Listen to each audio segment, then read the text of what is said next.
And we're live. Good evening, everyone. Welcome to Holy Crap, the Vlogcast.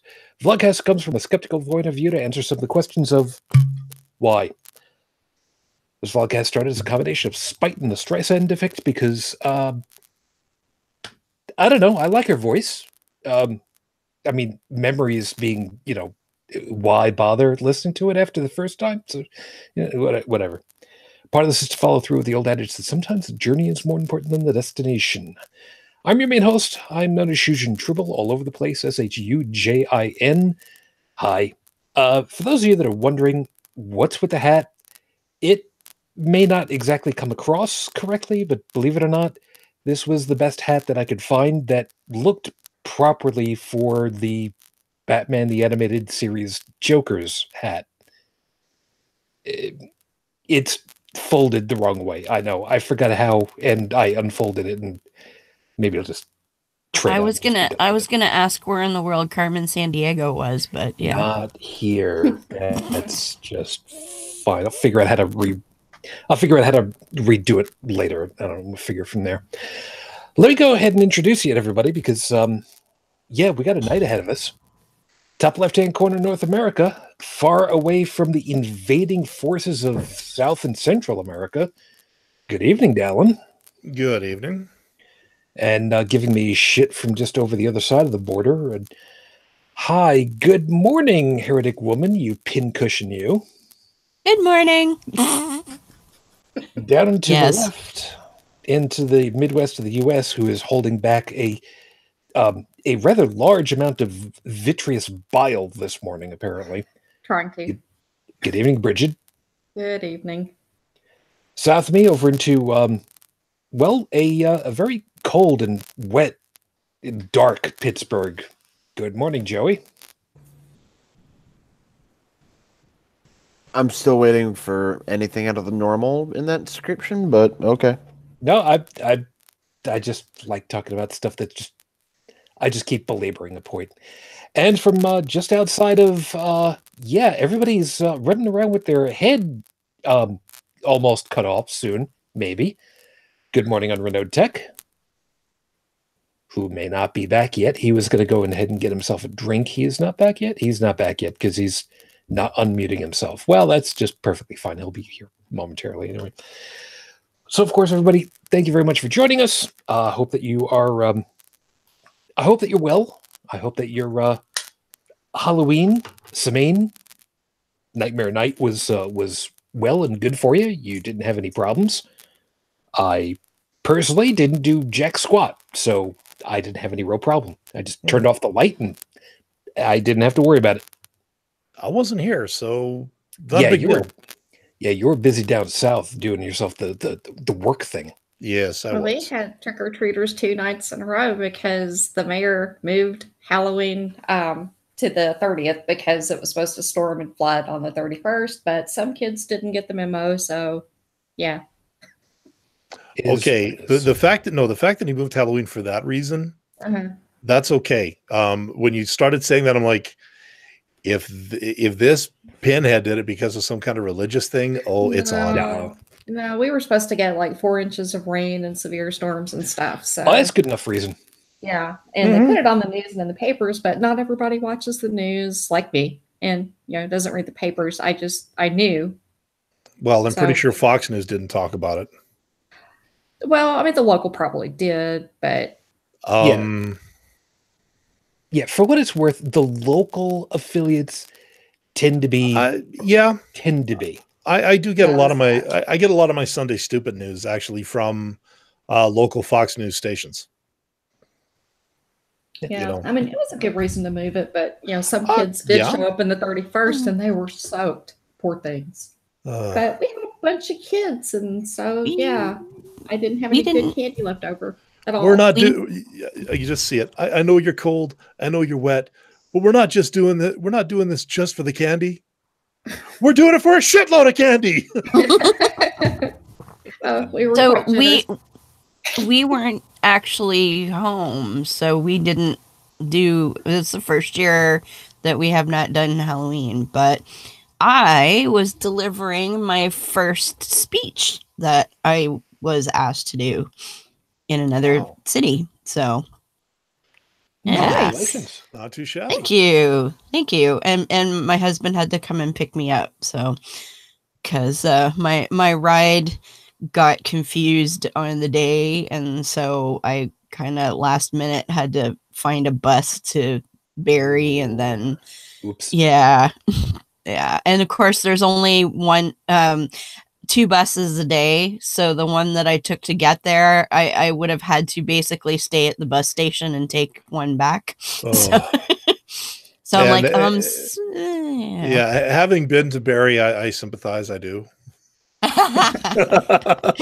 They're a nice group, though. It was the Central Ontario Humanist Association. So yeah, I had about 20 people show up, and there was even a Christian who was very keen to debate me on how I could possibly have morality.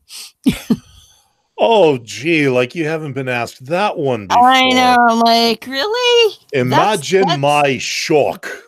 Yeah. Well, you know, it goes with the territory since we have to eat all those babies and everything. You know, it absolutely kills me that, you know, like the moral question. How many times has it been asked? And what is this like?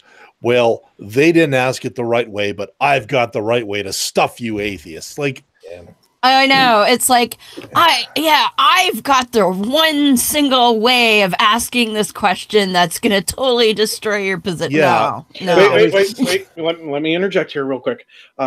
First off, if you're eating the Christian babies whole, you're wasting a lot of time. All you need is the blood and a bagel, and then you'll be good. Yeah. Okay, that's the Jewish way. Anyway. Wow. You know what was really convenient? What was really convenient is in some of this one particular large grocery chain up here, Dalan Loblaws, the grocery stores have publicly available cooking classrooms that you can rent, and that's where the meeting was held. So there was a full kitchen with one of those big mirrors that show you the stove top and everything. So it would have been great for a baby barbecue. You know, and it's funny, just before the show I was watching a movie, and it turns out the first Kingsman movie was on tonight. And I don't know if everyone has seen that movie, you know, the scene in the church. Yeah, that was on just before I got on here. So as soon as you start talking about babies, of course, my mind goes back to the one lady who's yelling and screaming at Harry there about, you know, you're going to eat your babies and burn in hell. And he just like turns around and starts shooting everybody. And I mean, I know we're not supposed to be violent and we're not supposed to condone violence, but God damn, catharsis, I gotta say. Yeah. You know? I love the YouTube videos where they say 10 questions that atheists can't answer. And version 2.5. Right. No. Version 25.5. Oh, right. Sorry. We're in Firefox land here. Dude, for versioning. Yeah, no kidding. Anyway, the point is all the ones that they say that atheists can't answer are the same questions they've asked before, only they've reworded them. So it reminds me, every time I see that, you want to talk about getting triggered, it's like I have flashbacks to retail at that point, where they'll ask me about a certain computer, and I'll give them a straight answer. And then they'll ask me the same question, but slightly different. I'll give them the same answer again. The problem is they want me to give them a different answer, but the answer I'm giving them is honest. It's factual. There's no other answer that isn't a lie. And that's the problem, is that because it doesn't conform to what they want to hear, they keep asking the same questions over and over again, just worded differently, and they're going to keep doing it over and over and over again because their emotional seating doesn't let them. Gee, sounds like something that happened to a friend of my brother's when he was trying to travel to the States for vacation. He had a roughly Middle Eastern look about him, although he was born and raised in this country. Oh, he's screwed. Oh, no, I'll get this. So the border guy keeps asking him, where were you born? I was born in Canada. No. Well, where were you born? I was born here. I was born in Canada. No, I don't think you understand my question, sir. I'm asking, where are you from? I'm from Canada. I was born here. And he just kept going and going on. And finally, the guy said, you know what? Fuck it. I didn't want to do this. He reaches into his wallet. He reaches in his pocket, pulls out his wallet, flips it open. Sergeant, Calgary Police Services. Border guy just stepped back and went, have a nice day, sir. Now, what a dick. No, like the fact that he got to stuff that guy, fine. The fact that that guy was so much of a dick cheese that he decided to do that because he thought he was so Mr. fucking powerful. I know, that's my one. No, sorry, uncalled for, uncool, and I would have taken that up the food chain. The thing is, you really can't. You know, there's a saying that, you know, when it comes to border guards and customs people, you are one bad night of theirs away from being banned from coming into the country. They have that level of power. They have that level of discretion. And unfortunately, a lot of the people that they're employing these days are people that should not be anywhere near that kind of power or authority. Yeah. I think we're going to end up touching on part of that because there's more than enough. Oh my God. Yeah, we got more than enough. So let me just go ahead and get us over rolling because we got a soft open as it is. Those of you that are watching live, of course, which right now is, from what I can see right now, is Felis and Stephanie. Hi guys, thanks. Yeah, I know. I'm getting all kinds of, let's call it compliments on the hat. Yeah, I'm gonna go with the word compliments. And the first person to make an Inigo Montoya comment to me is off. Okay, so just don't even bother. I know. You never let us have any fun, Shujin. It's the kind of guy I am. I'd like to say I'm sorry. I would really like to be able to. No, I'm not. But, you know, I'm going to tell people that they should continue to give you compliments. I'm going to give them encouragements. You go ahead and do that. So, as far as combinations operator, my optical sensors are bleeding. Satisfied. Appreciate that. Anyway, so for whatever reason, if the color isn't really coming across because of the camera, the felt is purple, and is actually orange, and the stuff on the inside edge, yeah, there used to be a really fake flower on the front of it that flipped up and it was there, so that's why the whole thing is. I got it at a secondhand store. Leave me alone. And since I have no beer tonight, I'm back to drinking wine. I've only got a little bit left, so I said, screw it. I'm not even going to bother with a glass. I'll just drink it straight out because, I mean... What kind of mints go with on, friends? Why not? Yeah. So, let me go ahead and roll us going over here. So, as usual, with 5 minutes on the clock, there's my clock. Your 5-minute freestyle starts right now. FUD. I talked about this before. And I'm gonna go ahead and I'm gonna do this, and I know full well that later Dalan is really gonna want to go ahead and just read me the riot act for this. I am sick and freaking tired of FUD. Seriously, this whole season that we are looking at right now, we're looking down the barrel of a gun right now for the midterm elections here in the United States. It's only a handful of days away. We're looking at 2.5 days. And we have got so many ads that are just simply banking on fear, uncertainty, and doubt. I've talked about this. I've talked about this over and over again, and I am sick and tired of this shit. I really am. And I'll tell you why. Telling us why they're wrong is not your job. Your job is to tell us, to convince us why you're correct for the job. Every election is just yet again another interview. Just like what we had with the SCOTUS thing, with Beer Boy Kavanaugh, who couldn't compose himself for a goddamn job interview, but yet got the job anyway. because of friggin' politics, which is a whole other level of derptitude that I'm not going to go into right now. But oh, let me tell you, I got enough inside of me that I would do an hour all on my own.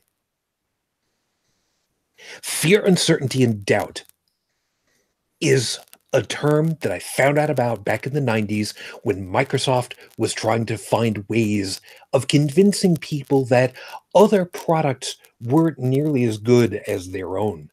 Office product, back when you had to worry about things like, oh, I don't know, let's see, Corel Office, some people might still remember. Yeah. Or, you know, various email programs, because, you know, Outlook Express was oh so much better. Or anything else that Microsoft was putting out there. And they used FUD.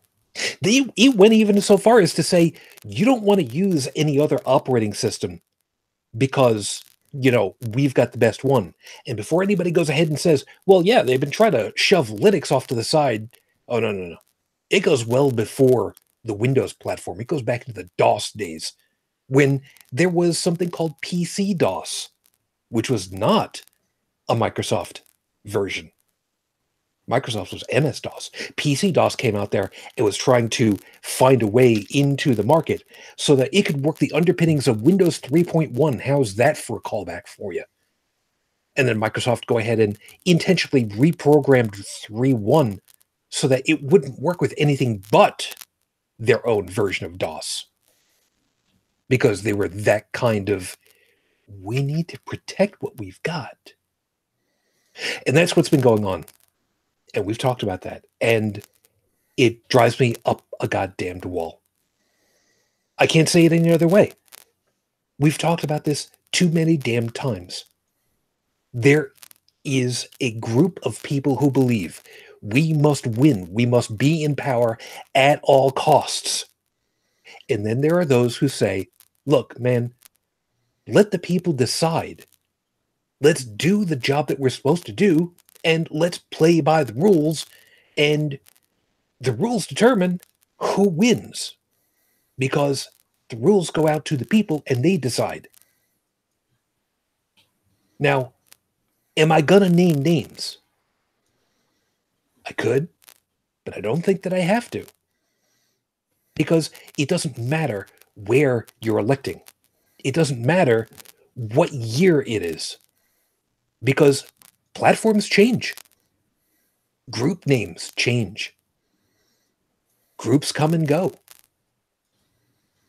Who do you think should be the ones that do the job? The people who say, I need to win and I need to be in power and I need to build up the power and money and influence that I have at the sake of everything else? Or the people that believe in the rule of law, the ones that believe that you should be a good person, a good citizen, that you should be trusting in the people and the system to do right. Because wasn't that what it was all laid out for in the first place? If that isn't good enough for you, how about the people that aren't going to go ahead and take away basic human dignity from a segment of the population? Is that good enough for you? Because I guarantee you, you know people right now that have fear, uncertainty, and doubt in their own country, whether or not they belong there or are going to be protected. This episode 234. Can I have a little more? I know the one isn't there. Just assume it's there. I didn't want to screw up the numbering by putting a parenthesis in there. You got the reference. Please, YouTube, don't demonetize us for that. That's just me. Just that one. I don't sing that well. To make don't you have to monetize first to get demonetized? Oh, you blow my cover. You blow my cover. Don't do this to me. So, so basically, it all came down to, there's a lot of things. There's a lot of things that have been going on, and it's not just the election cycle itself. On top of everything else, who's flinging mud, who's being hoisted on their own petard for it. Kids who are unsafe at bus stops because people are being stupid and not paying attention to what they're driving. Anti-Semitic people going in and just casually saying, yep, Jews should die. You get a bullet, and you get a bullet, and you get a bullet. People who go ahead and say, well, if they had armed guards, they'd have been safe. Yeah, 3 trained police officers were shot. I don't think 1 civilian guard would have exactly helped. But hey, what do I know? I'm just the moderator of this whole reactor over here. So we're going to go ahead. We're going to go down whatever rabbit holes we go down. And it's going to take us wherever it's going to take us tonight, because we got more than enough to go ahead and just go all over the place. Ain't no rudder on this train tonight. You know where I'm going with this one. Anyway. Heretic Woman, I didn't see anything come up in my news from Rafe. I don't know if you ended up seeing anything. The only thing I did see was it seems like his family has put out a new video asking for the Saudi royal family to please let him go. But that's not exactly news. No, and unfortunately it's probably not going to have any additional effect. Hell, the way things go around right now, it could even have the opposite effect, because, you know, why should you go ahead and tell us what to do? Screw that noise. We'll just put his application further down the list that it was never on in the first place. Which, you know, there's a whole other thing with that, but that's a whole other piece. But you know, this is going to be my one for black humor. Bone saws ready.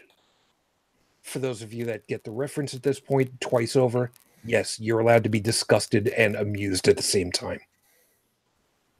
Which means, as of the recording of tonight's show, it is now 6 years, 4 months, 19 days since Rafe Badawi was unjustly incarcerated for thought crime. Our thoughts, our hopes are still with you and your family. We're still waiting, and we're still pissed off. So, like I said, I got more than enough that's been running around in my head for the last 2 weeks. Easy. I mean, I keep talking about how, you know, it's tough for me to try to figure out what to talk about on the show because, you know, there's just too damn many things that are just beaten into my head and beaten into my head and beaten into my head. And I know full well somewhere along the way I have to be repeating the title for this 5-minute freestyle because, I mean, shit, it's been a freaking broken record. And it's just driving me up it's been driving me up a wall. So, you know, wherever it takes us and wherever you guys want to start off with, you know what?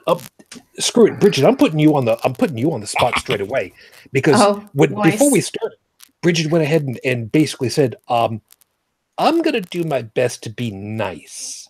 Now I'm paraphrasing, but you know that means that you got something that's seriously pressing on your head straight away. Oh, there's so many things. You do that while I go ahead and get myself a drinky poo. Where do I even start? I guess I will start with the military troops that are supposed to be going down to the border. Thank you. To go stop the horrific caravan of all these terrorists that are just going to storm the gates here that are, walking 4,000 miles to try to find some place that's safe, and they're 1,000 miles out. It's going to take them a couple of more months to get here. It's only 1,000 people now, but they were wanting to send 15,000 armed troops down there. And it's ridiculous. And the asshole in chief, predator in chief, whatever you want to call him, comes out and says, well, if they throw any rocks, we're going to consider that the same as arms fire and, fire back on him. And then he's like, that's not really what I meant. But that is what he meant. He wants a bloodbath. Yeah, Joe. Prove his ratings. Yeah, Joe. Yeah, let me pop you for this for a second. Rules of engagement. People go ahead and are otherwise a civilian caravan of refugees, and they might be armed with rocks and stones. Do you have? Would you normally have permission to just go ahead and rat-a-tat-tat? Nope. Some individuals may be familiar with a quaint little film. It's not that big a deal. Black Hawk Down. Sounds vaguely familiar. I've seen it. Has a pretty good representation of on-the-fly rules of engagement. In that there are two soldiers, one a machine gunner, one a rifleman, and they are down the street from an armed crowd. Armed not with sticks and stones, not brickbats and bayonets, but assault rifles. They're shooting at us. No, they're not. How can you tell? If you hear the gunfire, it's not coming at us. If you hear a snap, now they're shooting at us.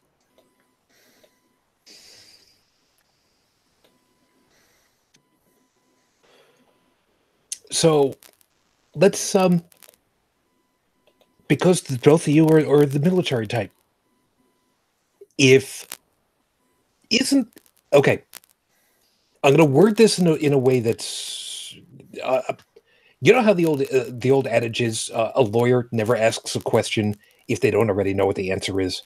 Yeah, there's reasons why I'm asking it this way.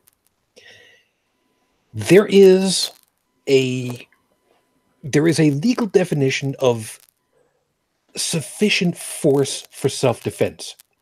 I'm not using the right terminology, but if memory serves here in New York, the idea is you use the minimum force necessary to break an engagement. Or diffuse a situation, however you want to word that. Right. Yep.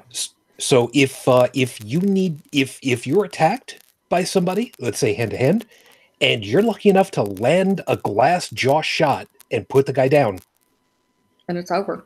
That's it. You cannot legally literally kick him when he's down. Although it would be really nice to be able to do it at that point. No, it wouldn't. Well, it might be cathartic, is what I mean. Emotionally speaking, you got to get rid of that adrenaline. Want to keep going, is what he's saying. Yeah. You know the rules, Shu. Oh yeah. You've recited them a number of times. Yes, I have. Rule number 1 of fighting: don't.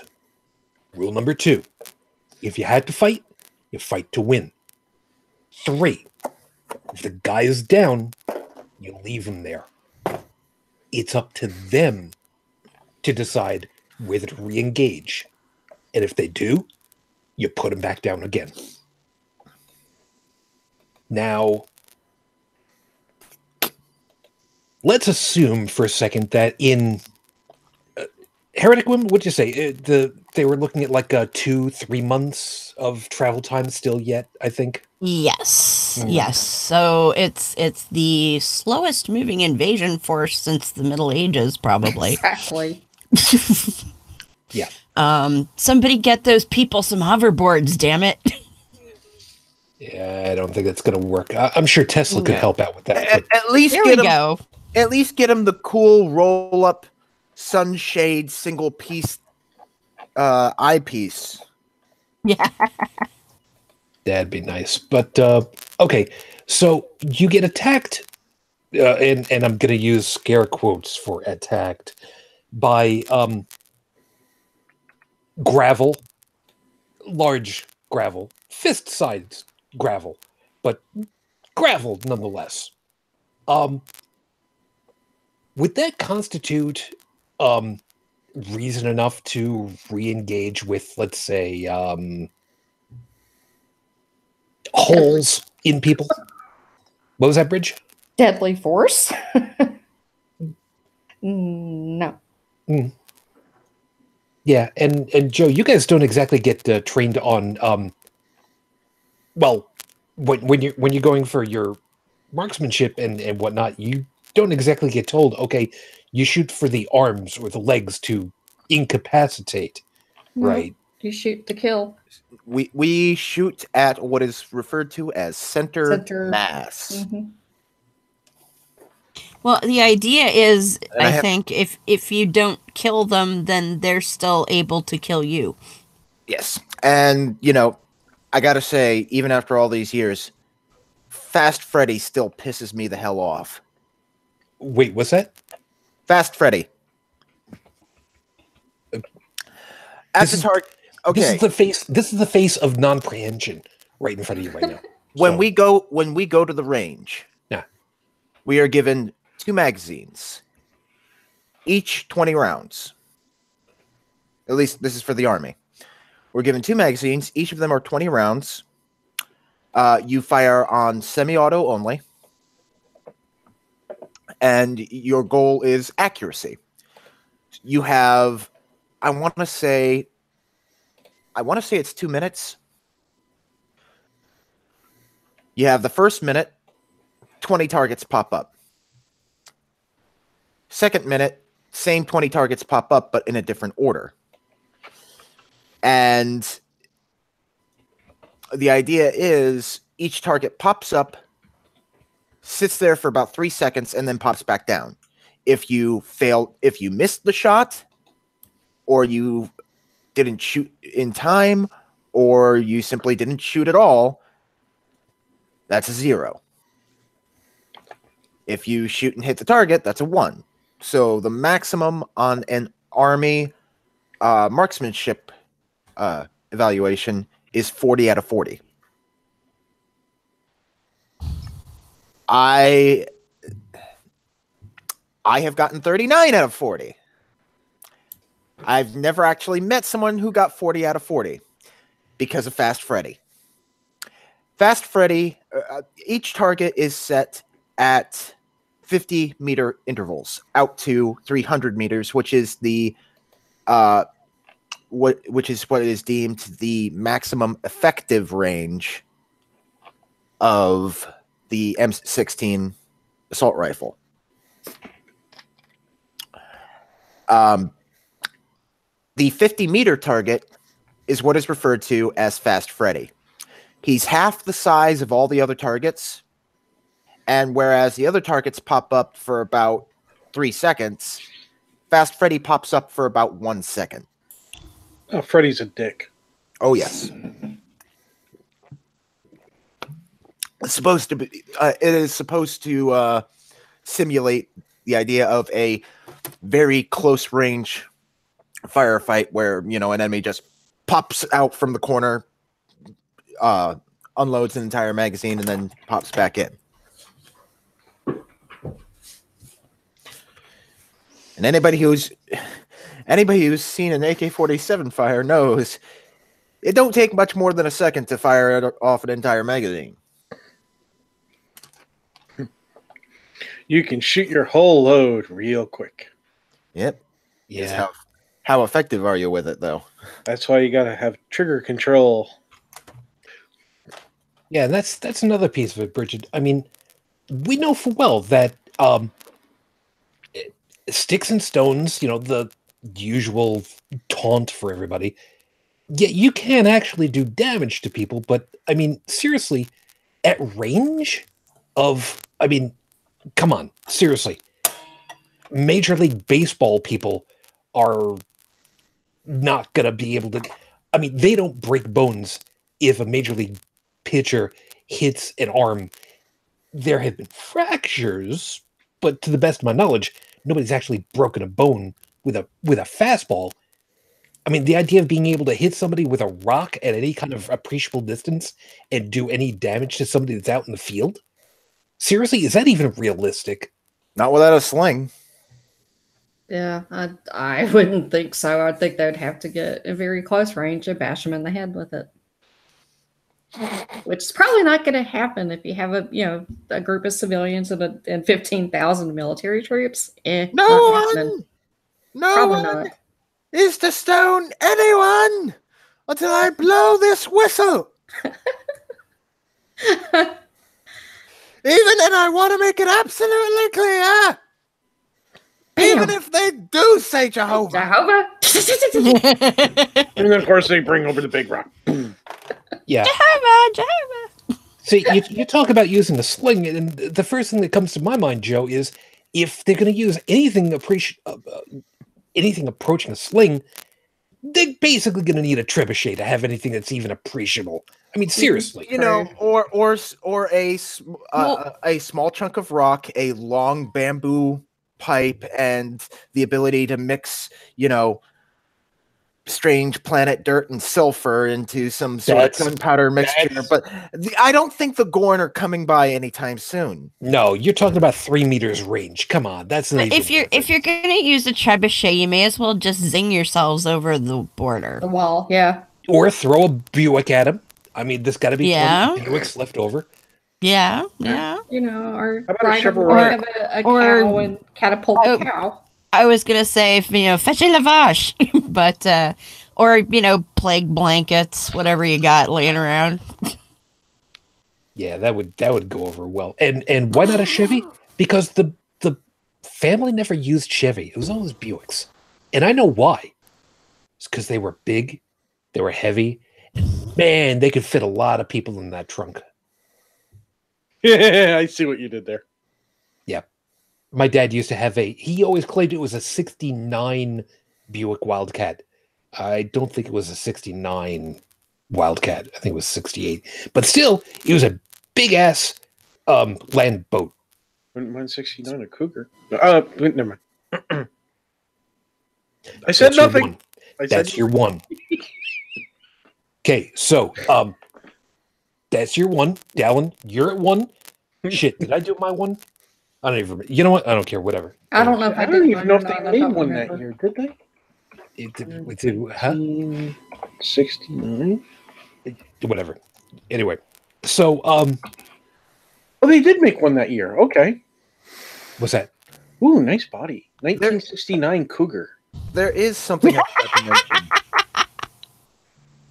Sorry, there's several ways you could take that, but anyway. There is one small caveat that I forgot to mention with the range. We're not looking at an indoor gun range or a hunter's range or something like that where the targets that pop up are bright orange and, have little things that let you know that you hit the target or whatever. No. This is you sit in a foxhole. There's a bunch of berms. Oh, well, yeah, that's the other thing I forgot to mention. The first minute, you're firing from a standing foxhole position. And the second minute, when you reload your second magazine, you're firing from a prone position that is on your belly. Yeah, these targets are not that easily seen because the range is typically allowed to overgrow a lot. And the targets are dark green. Because, of course, they are. You allowed to use a scope at least? No. Of course not. Iron sights only. Shit. And that is why before you go, usually when you go to the range, but before you take your evaluation, you go through the zeroing course, which is just making sure that the way you set your eye and align it with the front and rear sight apertures, you go ahead and set it to what we call battle sight 0.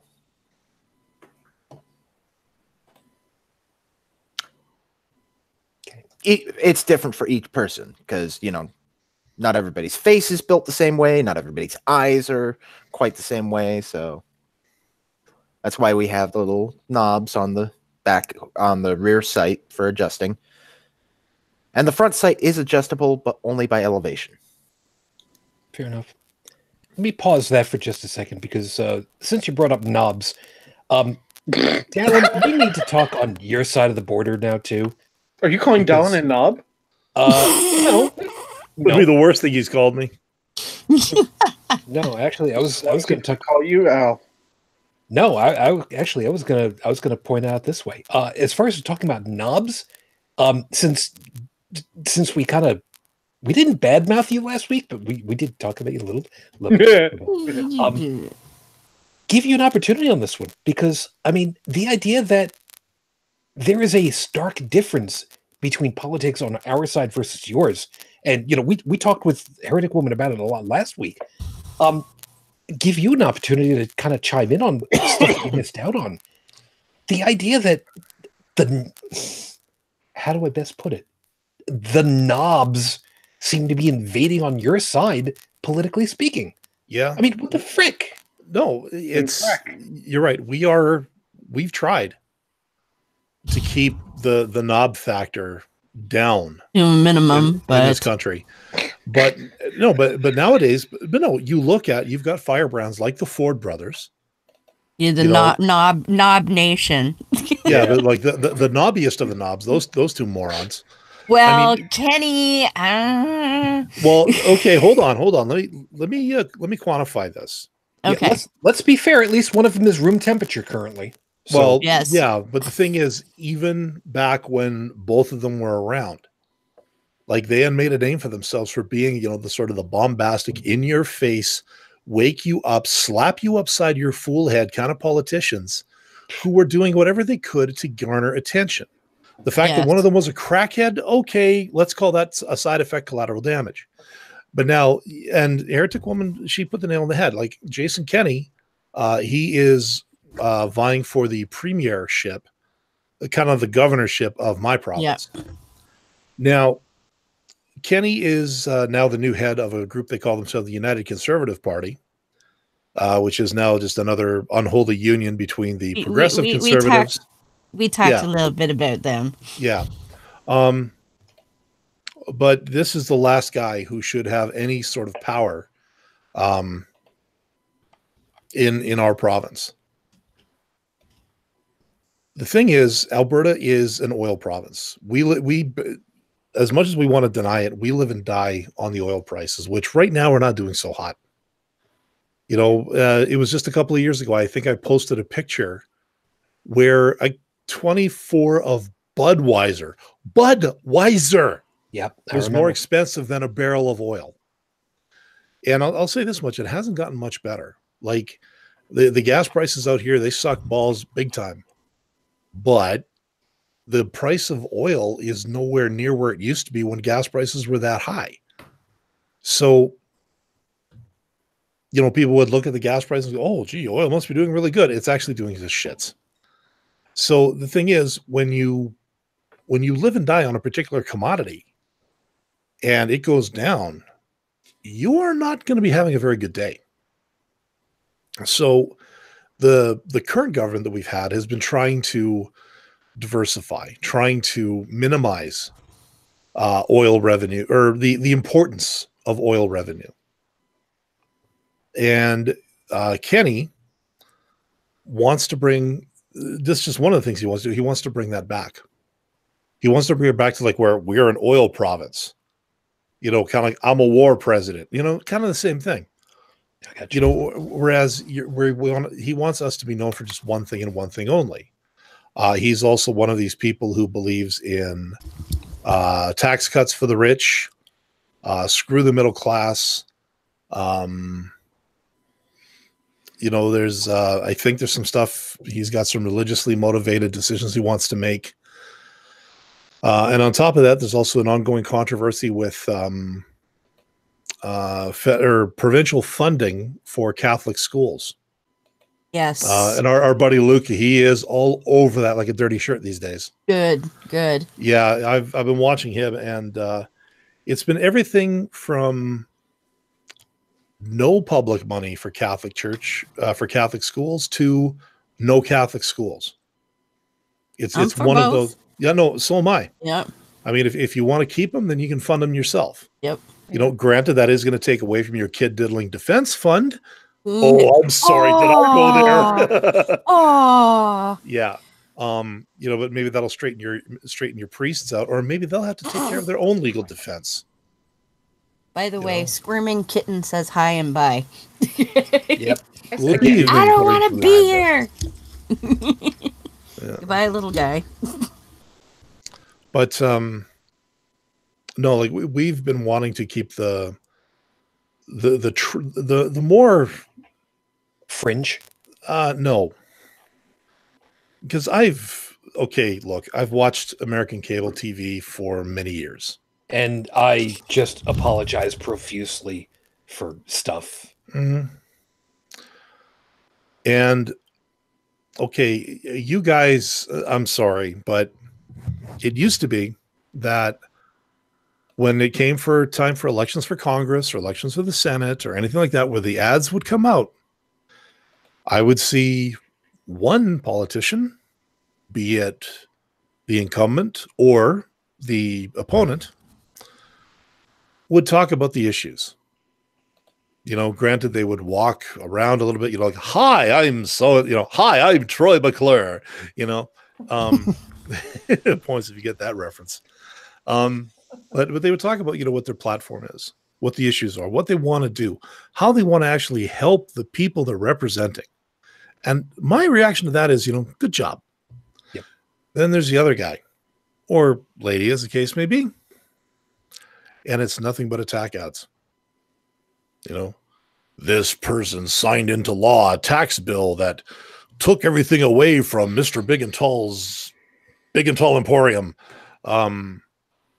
They want to make the terrorists, just all the kinds of bullshit that nowadays I see on both sides. Like you said, FUD. Yep. That's all it is now. Like there is no discussion of the issues. Like, how are you going to fix the infrastructure? He's a Nazi. How are you going to improve drinking water in certain cities? She's a commie. Or fascist, or whatever Yeah. is the choice word of the hour. Yeah, well, the choice word of the choice side at the time. There does not seem to be anything other than we're not going to work for the people. We just want to be elected so that we can defeat the other guy. This is wrong. But And unfortunately it's what it's evolved into. It works though. That's why we do it. Yeah, it works because people are reactionary. All they do is react, and the more you can slap them upside of the face and FUD the other guy, if you can get everybody fudded of them, then you win. But let's be fair, seriously. And I know some people are going to be like, but you're bad mouthing your own country. Yeah, I'm bad mouthing my own country. If we want to talk about reactionaries, oh my God, you don't go any further than the borders of the 50 United States. We are reactionary to nobody's business. Oh, and it gets better. It gets better. You guys at least are seriously proactive about a lot of shit. Seriously, we try, but look, we try. We do project an image that maybe we're not quite as insane as you might think. Oh, dude, come on. Let's. Okay, for those of you that for whatever reason don't know about this one, the differences between our countries, and I've mentioned a couple of different ways, but just for the formation of both of our countries as separate entities, we went ahead and said, fuck you, George. We're going to go ahead and we're going to kill all of you guys until you get rid of everything and bankrupt you. Whereas Canada basically said, look, we've been doing okay over here. It'd be a good idea if we just rent ourselves. So is that cool? Yeah. Okay, cool. Okay. Yeah. I mean, really, I'm really romanticizing the shit out of this. Yeah, you are. I imagine there were a few birds flipped. I mean, this was Pierre Trudeau we're talking about. I know, but I mean, by comparison to the two of us, shit, it don't get any much different than that.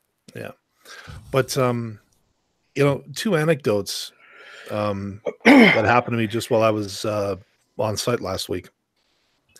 I was talking to one guy, and we got into discussions about what was it?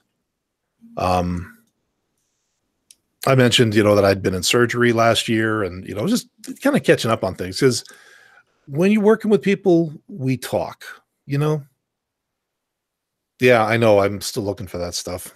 No, I'm just pointing out for anybody that wants to go looking for it later without saying anything, because it's empty. It's gone. So there you go. It's blurry, but it's wood something. Woodbury Estates. Woodbury. Anyways, not estates, but anyway. Yeah, and anyways, so talking with this guy, and I mentioned, I've got the occasional medication that I have to be on because, well, that's life. And he starts talking about his minister. Red flag number one, because we don't, in a professional sense, you don't go into religion. You don't go into politics. Or if you do, you tiptoe and tap dance around that point to where you could be a gold medal figure skater around the subject. Because you got to be delicate. Unlike here. Well, no, the thing is, Bridge, if I was down there on a non-professional thing, then fine, I could let loose whatever I wanted to. Mm-hmm. But because I'm down there representing a company, I have to maintain a certain level of professionalism, which means if I go into a place that is, total hardline, redneck, ultra conservative, like everything that I'm kind of against on this show, I still have to push that aside and say, look, I'm here to do the job. Now, on the other hand, it gives me a chance to actually listen to these people, let them present their case so that I can actually listen to, okay, what exactly makes these people tick? Because, there's no such thing as bad information. Anyways, but he starts talking about his minister. Okay, so like I said, red flag number one. And apparently his minister had created an herbal drink. Red flag number two. Mm-hmm. And this herbal drink, you drink 2 cups of it a day, and it does everything. Red flag number 3. It looks like iced tea. Apparently tastes like American iced tea, as in not sweet tea.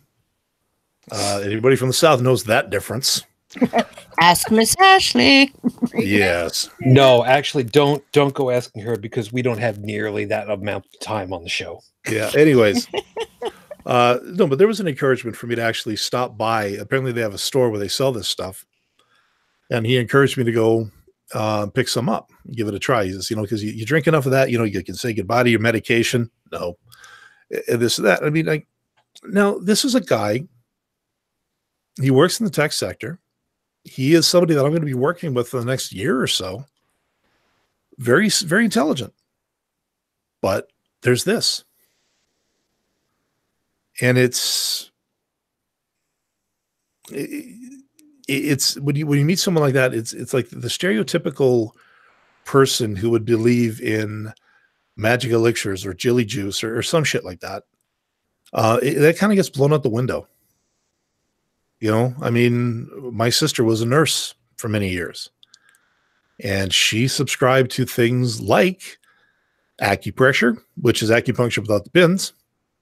And a lot of people say that that's all woo, but I do know that I watched her walk up to her son and basically hit the right spot on the neck, like the Vulcan neck pinch. He hit the ground. Mm-hmm. So I'm thinking there must be a little bit of something to it, but I haven't investigated, so I couldn't tell you. The second anecdote was I was riding along with a guy, showing him how to use the software on the system. And he had lived out in California for a while. And he had talked about the commute from places like between LA and San Francisco, and how desperate some kind of mass transit system is needed there. Like a bullet train, like a maglev, which I found out doesn't even exist. I honestly thought they were actually in production. Turns out they're not. The technology's there. It exists. It's safe. It's all over it's all over Asia. Why are we looking at vehicles that don't exist? Why are we looking at vehicles that they sound cool, but they actually defy the very laws of physics right now? You know, you could solve the problem, but instead of solving it, you're letting people come up with great ideas that won't see fruition for another 100 years, if that. And it's two things I noticed down in the States is that people could be very intelligent, but they'll still believe the darndest things. Oh, yeah. And some people realize that, you know, there are things that are needed, but nobody's doing anything about it. They're so happy to talk, to give inspirational speeches, to, you know, basically monologue and, you know, get some nice dramatic music in the background, maybe the backdrop of an American flag as they, you know, they try to win hearts and minds. But in the end, they're just blowing freaking hot air. It's just, I don't know. It just makes me shake my head. I don't know if we're much better up here for some of that, but honestly, yeah. And I was a little bit concerned because I went just double checking because I know maglev is in use, and I just because I just double checked it. Yeah, Japan is still currently using, which I was very happy to see because I've ridden the Shinkansen back 99 with my wife, and that was beautiful. Yeah, oh God, but it's still just a train, just a really freaking fast train, right? Oh hell yeah, yeah. That's like the bullet train they call it. That's what they are. Well, that's what the Shinkansen is. Yeah, and you see, and I used to think that over there that the maglev was actually being used, but it turns out it's still on the drawing board. You know, so yes, it's nice to talk about, it's nice to do, but there are real problems right now. And, you know, talking about theoretical stuff and, you know, well, we're going to put it in the hands of our youth. We're going to let the youth decide. The youth, God, here I go, showing the age card. They're hashtagging their life away right now. You know, 2 generations. We're boned. I am positive that we are boned if things keep going the way they are. Now, see, this is something that I've thought about a couple of times over, and Tech, I'm going to come over your way in a second because you know, we have kids, so we of course are extremely attentive to the fact that, you know, our kids are eventually going to be the ones to succeed us one way or another. And I don't know if you've thought about it in these terms, but the idea that seemingly our country could be undone with one, maybe 2 terms of this president just seems absolutely unfathomable to me. And scary as all hell. Mm-hmm. Oh, but you know what's even more unfathomable? I don't know if you're familiar with Noam Chomsky, Chris Hedges, Robert Reich, people like that. But I've heard of them. Yeah, well, Robert Reich, he's an economist, and he used to be, I think, Secretary of Labor under Ronald Reagan, but he's, you know, very politically savvy. He knows a lot about the economy and politics and things like that. Chris Hedges is a very good writer and speaker. That's, I guess he's an independent now, but, you know, he leans heavily liberal, democratic, you know, things like that. Noam Chomsky is definitely a liberal. But they're starting to make noises that Trump is not only going to be a 1-term, he's probably going to be 2-term. And when it comes time to vacate office, he may choose not to do so.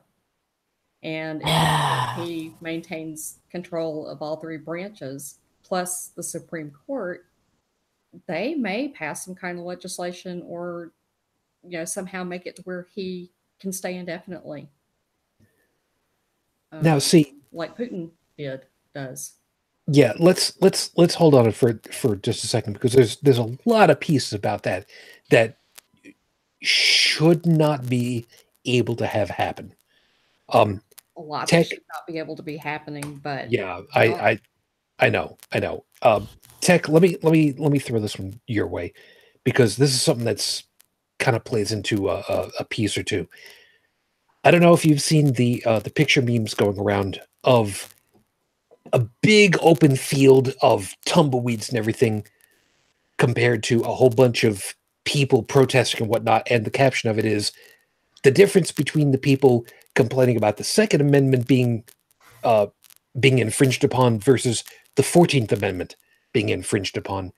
And the idea that, yeah, I can just go ahead and change out the 14th Amendment with an executive order, because, he's a moron that way. You've heard about all this? Yeah. I got off of Facebook. I have virtually no Twitter presence to speak of. I do go all over the place on Reddit, but I actually haven't seen that one. It was strangely enough. But hey, we don't all see the same things. Just depends on the day of the week in some cases. Well, to see what's on popular on Reddit that day. If Trump is known for one thing, it's shooting his mouth off. Right. That's and that's the thing. This could be anything, and Trump will do something incredibly stupid. I have a coworker. I'm not going to name names, not going to name genders or anything. No, like that. don't. Yeah, I'm not doing that, because I don't dox people. Anyway, the coworker and I were talking, and the coworker has a significant other who does certain kind of contractual work for people's properties and businesses and things like that. And apparently this person's very good, fights to make sure that the person doesn't get ripped off, things like that. That the clients don't get ripped off and such. And I said, yeah, that's the kind of person that Trump would take advantage of. That's the kind of person and companies that Trump has taken advantage of repeatedly. And what he does is, when he gets something done, if he doesn't feel like paying for it, or doesn't feel like his company should pay for it, he takes the company through the court system for so long, over so many non-existent issues with the work, that they end up running out of money being able to fight it, and they have to give up, because even if they win, they're still broke. And I pointed this out, and the person said, "Oh, I'm still a Trump fan." It's like, wait a minute. I know for a fact that you want men and women to have not only equal pay for equal capability of work, and experience and things like that, but you also want fair treatment for both men and women in the court system when it comes to children, and equal chances of opportunity, education, healthcare, and yet you're a Trump fan? My brain just couldn't get around it. I really couldn't. And see, that's the thing, because somewhere along the line, some aspect of a Trump appeals to somebody on a very emotional level, and that trips them into going, well, I'm going to ignore all this other shit over here and follow Trump.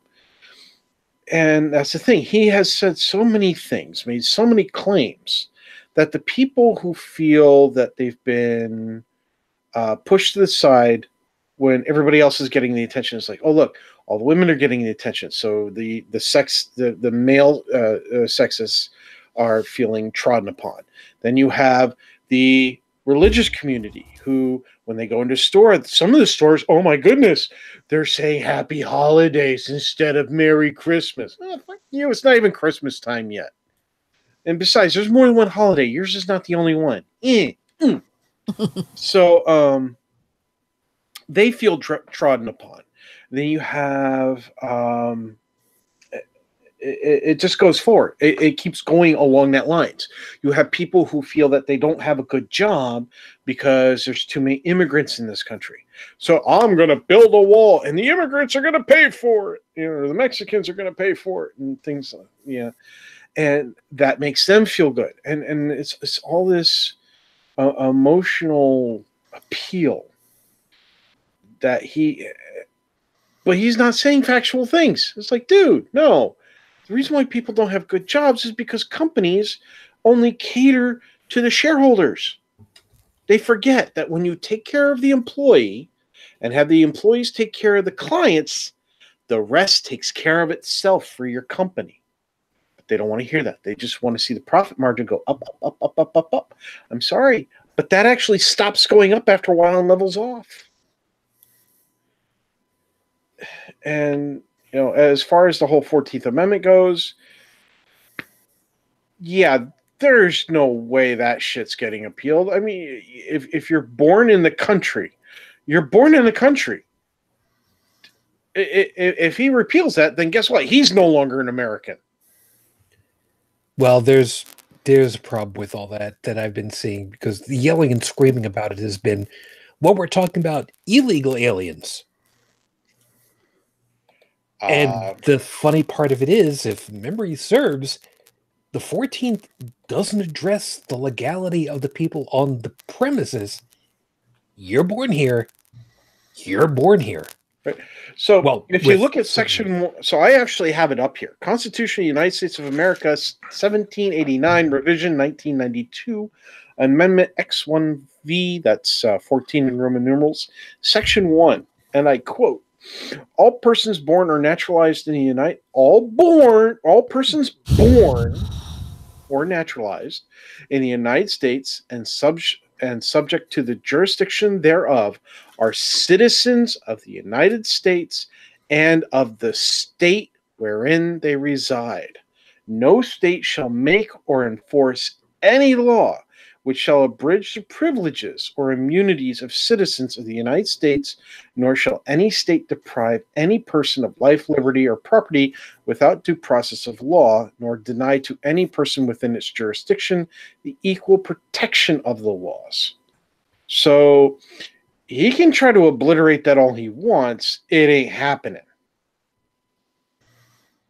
Yeah. And this is what I was trying to say before.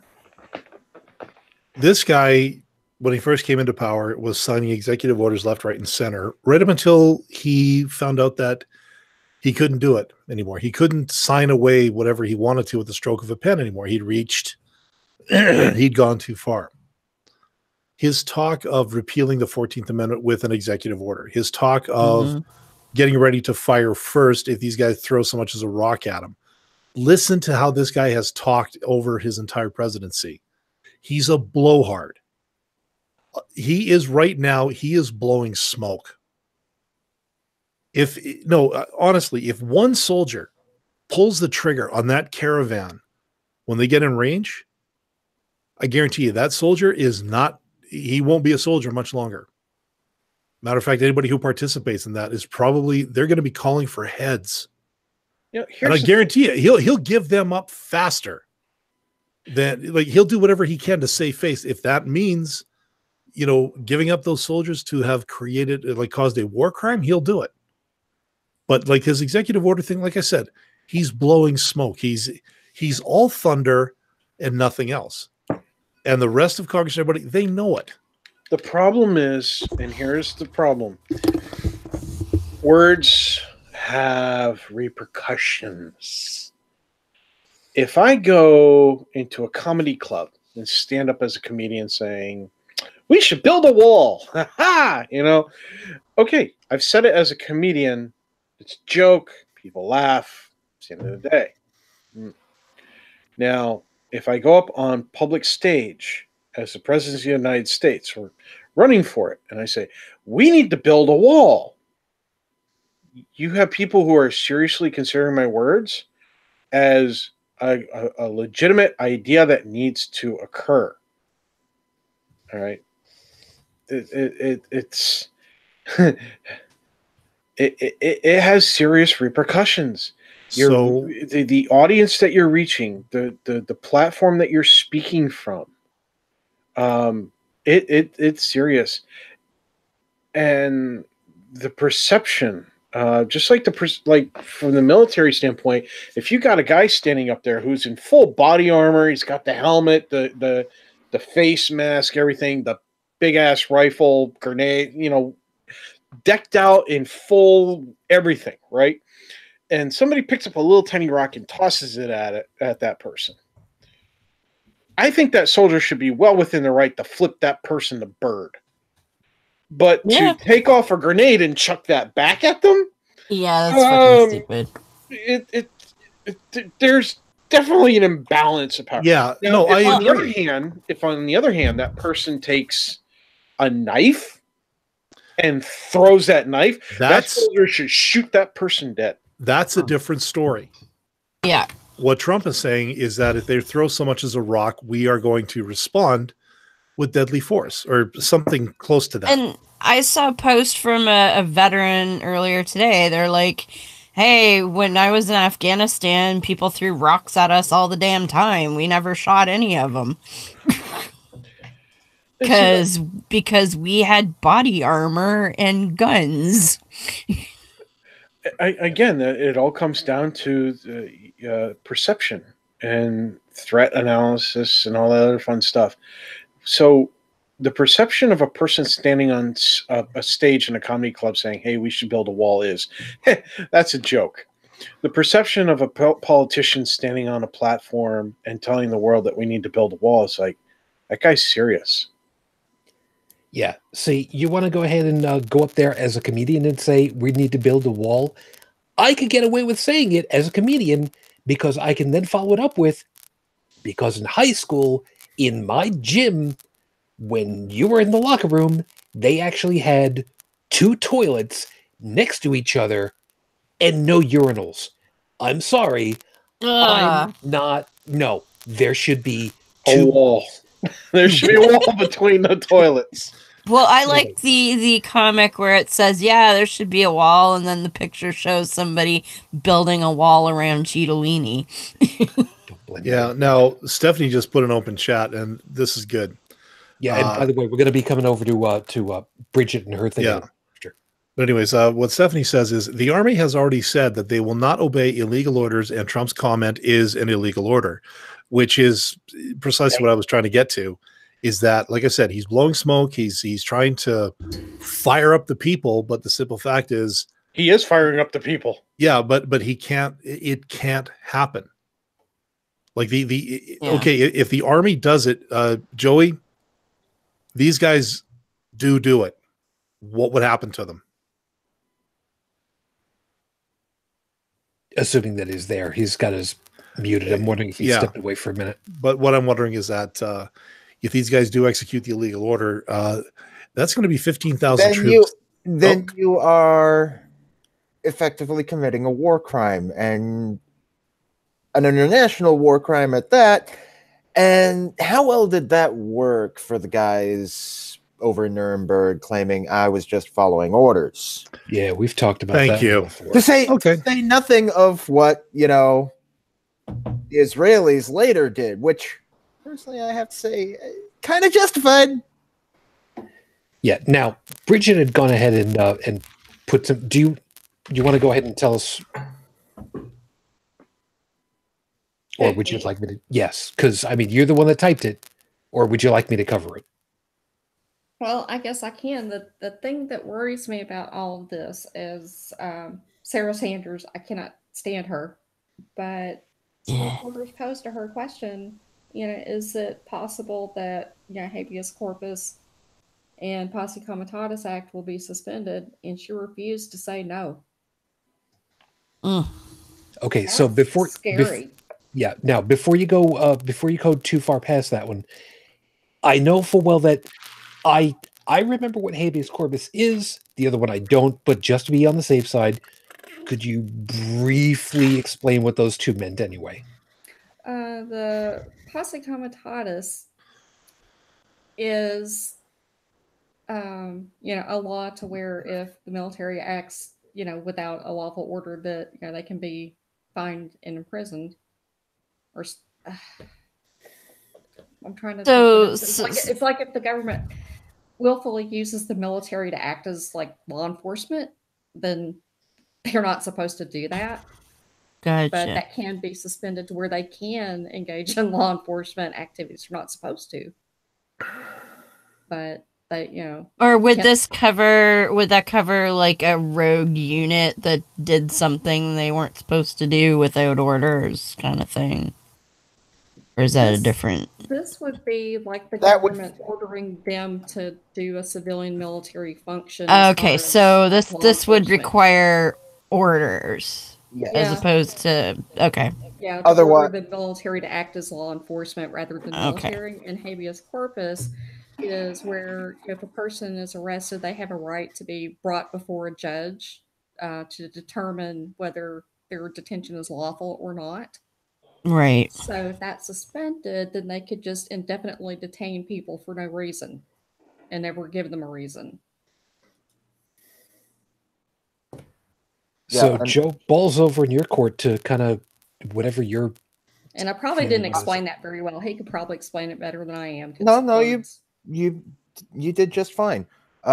Just to answer Heretic Woman's question about, what would it be when a group of soldiers did that? I mean, again, if they didn't receive an order to do it, they're still subject to war crime. Yeah. Right. But, I mean, Trump would be as well, but wouldn't he have to leave the country in order for them to get his ass and take him to The Hague? Ooh, well, now wait a second. Well, just tell him there's a golf tournament. Even in that case, you're not looking at, he doesn't have to go to a different country. We got statutes against war crimes in our own country. That's good. That's good. There's another piece of it too that I had seen, which I did not follow through to find out how much truth there was to it, but the long and short of it was, it took a year for Puerto Rico to basically fend for itself, to put itself back the hell together again. After the hurricane came through, there was a week of nothing going on there.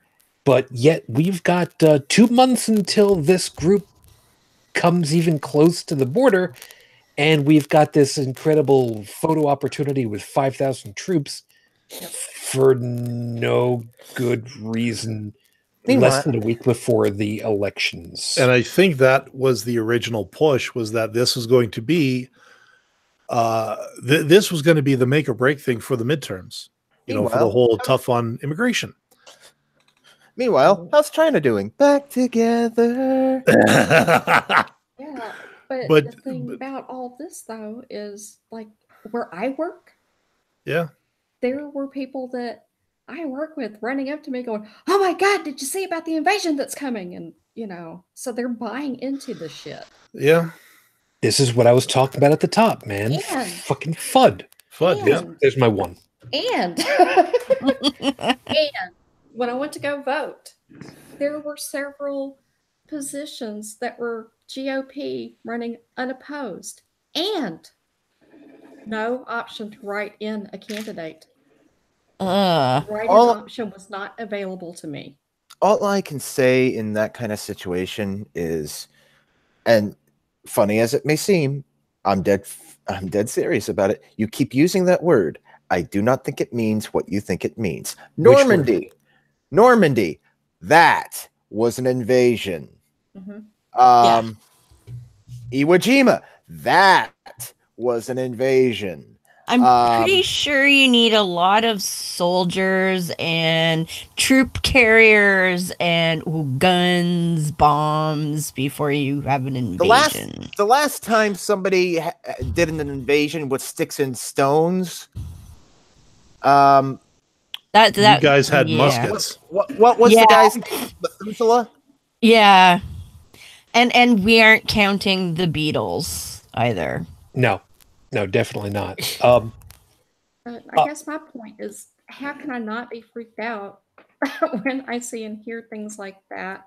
And I have no choices on my ballot to write in an opposition person to oppose a GOP candidate. I don't blame you. Ban.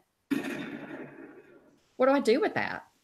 Yeah, well, no, hold on, because I'm gonna bundle this fucker all the way up. It's 3. Close enough. I don't care. We talked last week about how there was voting information that had been circulated out Brigid's way, and let's kind of bundle this all up into a much bigger piece of shit right about now. What was it that you found out about this, Brigid? That there's a political group that was in Indianapolis that had funded this, and according to the Indiana state law, because I went and looked it up, people can obtain all of the voter data for political purposes, and it includes your name, address, phone number, email address. And? I mean, you can get it on all your neighbors, but... No. And what's one of the other pieces that was... how you voted the last 2 elections. Let me put that again for the contingent north of the border, because we got to push the electrons a little harder now that it's getting colder. The information about how everyone voted in her state is highly illegal here. Yeah, we talked about that. And impossible to know based on the way we do our voting. Yeah, but state law here allows it, and I was floored. That's fucking ridiculous. It's terrifying. It is, because the whole point of having a secret ballot is so that you avoid things like voter intimidation and violence. And the reason that it can be requested is just for political activities. You can be running as a candidate, you could be working for a PAC, whatever, as long as for a political reason, which is even scarier, you're welcome to it. Now, here's the thing that pisses me off about that. Something else that I learned this week. Gerrymandering of districts here in the US apparently can be done legally if you say, we're not changing the way it's laid out in order to disenfranchise people or groups. We're doing it to intentionally get a specific block of voters to keep our advantage. See, if you say, we're just changing it around so that we keep our power, in some states, in some districts, that's still legal. I'm sure you guys who are listening on the podcast version can hear me. Showing that it's discriminatory. Right. If you specifically say, we're trying to do it to keep our advantage, that's okay, as opposed to, well, we don't want the colors voting for us because they'll vote us out. Yeah, that would be a big old red flag. Which, by the way, there's another thing. Something that I just heard from Cognitive Dissonance. And by the way, guys, thank you. When more people vote here in the US, Democrats tend to win more often. And the converse also happens. When fewer do, Republicans tend to win more often. Which is good, because that means that there's less morons than smart people, generally speaking. But it also means that they're trying harder to suppress the Democratic vote, and they're succeeding. Yep. Because when you've got the Department of Motor Vehicles open, normally on the weekends, and for the 2 weekends before Election Day, you close them, and that's where people would otherwise go to register. You kind of see where that's going. Or when they come right out and say that early voting on the weekends favors African American people, so we're going to just cut that out and not have it anymore on the weekends. Yeah, in that's African American neighborhoods. Yeah, that's pretty blatant. Yeah, it's bullshit. I mean, there have been people who have said, and I tend to agree with them, make it a federal day off. Everybody gets the opportunity. And mass transit should be run free. Yeah. Taxi services, heavily discounted. I mean, But shit. Given the schism between the federal and the states down there. No, I know. If the Fed tried to pull something like that, the states would just go and not do it. Possibly and potentially. Yeah. I would almost say certainly. Well, the last time they tried to add something to the federal, we've got a day off because somebody deserves it. Martin Luther King Jr., and if memory serves, he was killed in the 60s? He was killed in 68, I believe. Okay. But then they pushed to have a day for him, a federal holiday, which was not officially recognized by, I believe it was Alabama or Mississippi, I forget which. Either one is a good bet. Yeah. Until, if memory serves, 1995. Now, I may have my dates wrong, and I may have my states wrong, but I know full well that that kind of difference happened. Mm-hmm. And it drives me up a goddamn wall. Lyft and Uber have already gone out and said that they will have heavily discounted rates to get people to the votes. I would love to be the type of person to spearhead you need a drive to a polling place? I am not from your polling area. I will drive into your area and I will take you to your polling place and then I will drop you back home and that's it. I don't want any money. I don't want to know who the hell you are. I just want to know, where do I pick you up? Where do you need to go to poll? Where am I taking you back to? Done. Wouldn't that be nice as a citizen? But, the hell do I know? Well, I can't remember what state it was recently, but there was a case of a bunch of African Americans that were getting a ride. I don't know if it was to register or early vote on a bus, and they were stopped and told to get off, and they could not do that. Yep. And I don't remember where that was, but that was recent. I think you know what I'm talking about. Yep, they stopped them because it was filled with a whole bunch of black people. Mm-hmm. Yep. Yep, and we don't want black people voting now, do we? No, we don't want people voting, period, apparently is what goes on. And that's a whole other piece of shit. Well, the whole thing they did to what was it, the South Dakota, the indigenous, because on the reservations they don't have street addresses, so they passed a law saying that you have to have a street address in order to vote. So you're basically telling the entire indigenous population that lives on reserve that you don't get to vote anymore. Right. And more importantly, they're setting it up where even if this were to pass muster, they've gone ahead and said, well, we're putting this into place for the election cycle that's only several months away. As opposed to, this will take effect after the next election. Geez, I can't imagine why they would suddenly go and do and expedite this process suddenly like this. But we live in a democracy, right? How about this for a platform?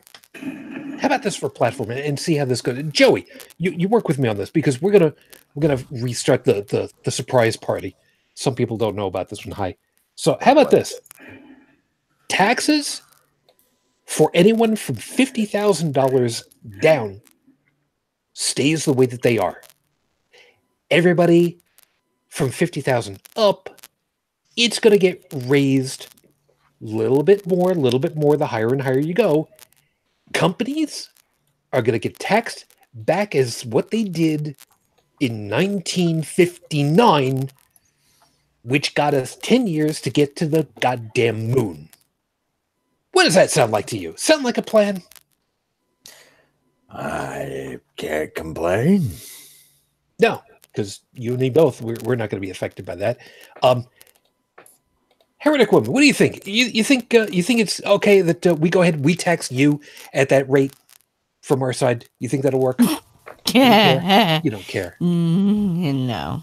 No. Because we already pay lots of taxes anyway. Because, healthcare. Yes, exactly. And tech, we've talked about this on far too goddamn many times. $600+ billion a year into the machine. What do you think that if you suddenly had $300 billion, just you, what would you go ahead and do with that money? A lot of it would go towards education reform and updating textbooks, getting kids school supplies, things like that. And teachers. Yeah. The problem is that $300 billion in one shot will only do so much good depending on how it's spread out.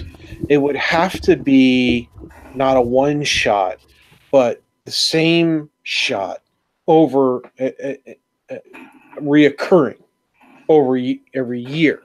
So if you said 300 billion every year, I was like, okay, yeah, we can definitely do some reform with this shit. If you say 300 billion one time, we got to kind of put a limit onto what areas are we reforming, where are we doing it, what schools, and why, and so on and so forth. That would be a little bit harder. Granted, 300 billion, even a one shot of 300 billion, would have a positive impact. But it would be better if it was consistently happening over and over and over. As for teachers, if we started treating the position with the respect that it deserves, we'd be able to get more qualified people.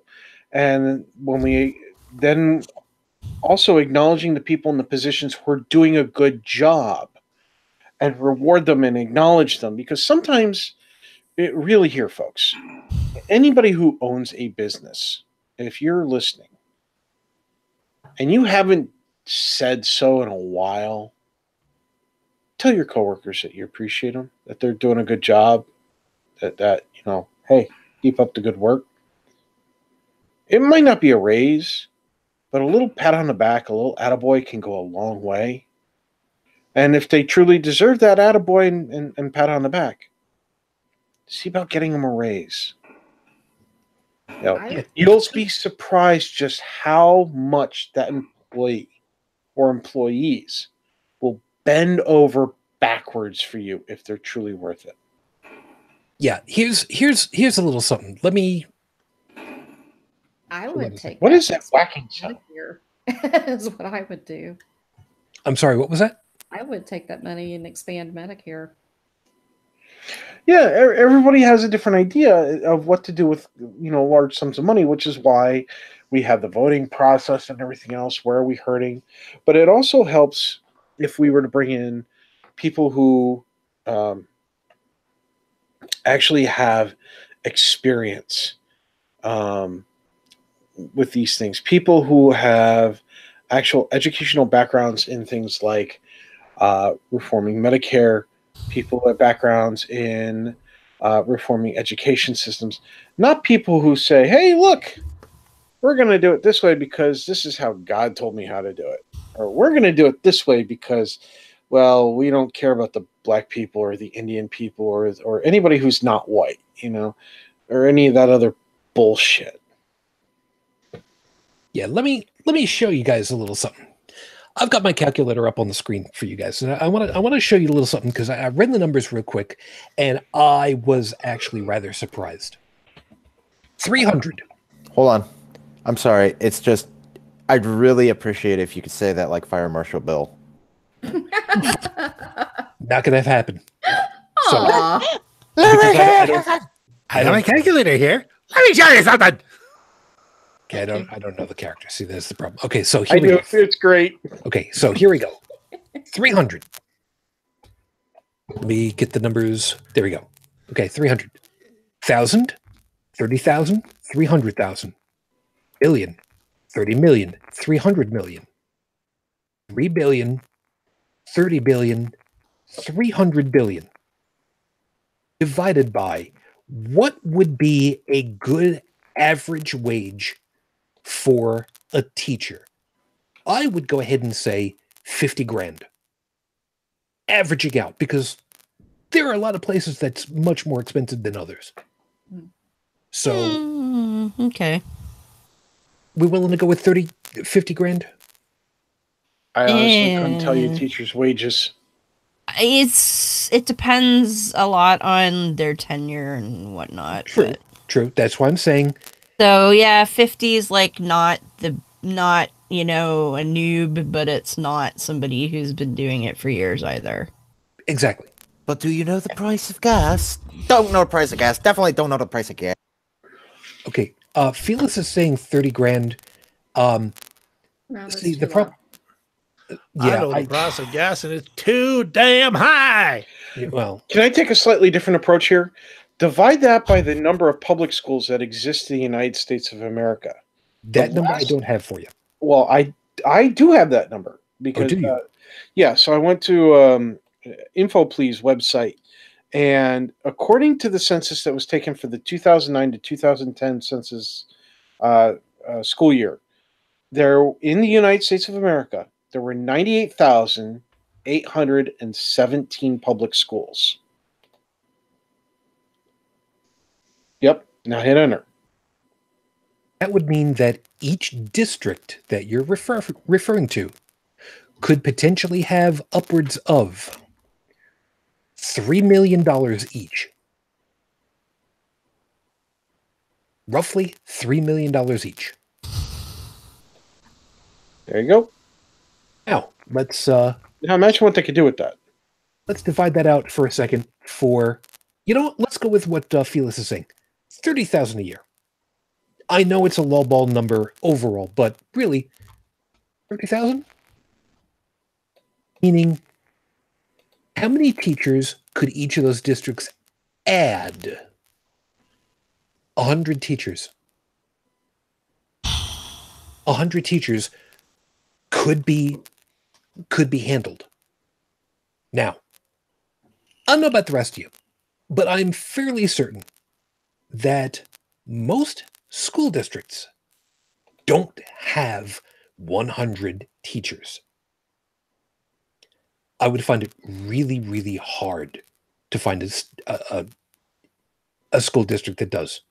Now, it's not to say that there wouldn't be, but I think it would be really hard to find that to be the norm. That's a lot of teachers. That is a lot of teachers. Now, let me show you the way that I was looking at it. You start off with the same 30, 300,000, 10,000, 100,000, million, 10 million, 100 million, billion, 10 billion, 300 billion, divided by, again, you go with 50 grand because I want teachers to actually be able to afford their time off during the summers. And maybe even a place to live, Yeah, rent would be nice. Exactly. Food, So- not from food stamps. Exactly. So, Well, unless you're from Walmart, in which case, yeah. so Yeah, well. how many teachers would that be? 6 million teachers. Wow. Divided by 50 states. You know what? No. We'll go with 50 states plus DC, Puerto Rico. Let's see, where else would we have influence? American Samoa? Virgin Islands, maybe? Marshall Islands. Marshall Islands. There we go. Yeah, Virgin Islands. Yeah. So let's call it 50. Let's call it 55, because let's also include the territories? The territories, as well as the military bases, because you got to have kids being taught there as well. That comes out to be 11,000. No, sorry. I'm looking at my numbers incorrectly because I'm reading it way too quickly. 110 million. Jesus, I can't even read for my own self. 110,000. God, I can't read. I'm getting tired tonight. That's what the problem is. It's 110,000.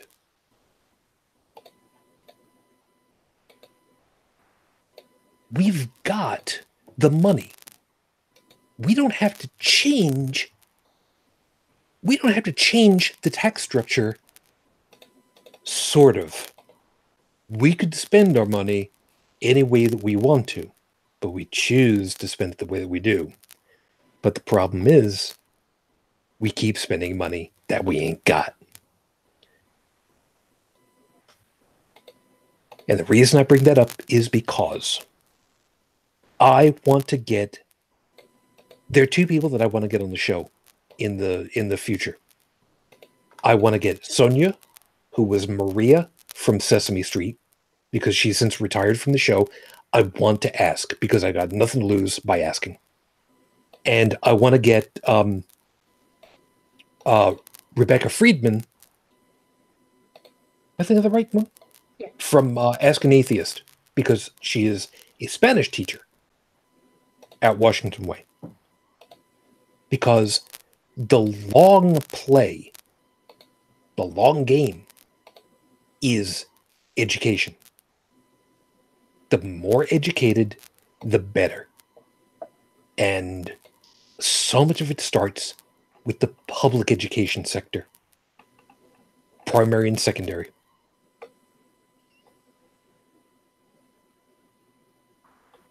Is there a dissenting opinion that primary and secondary education, good quality primary and secondary education, would be a net bad for any country?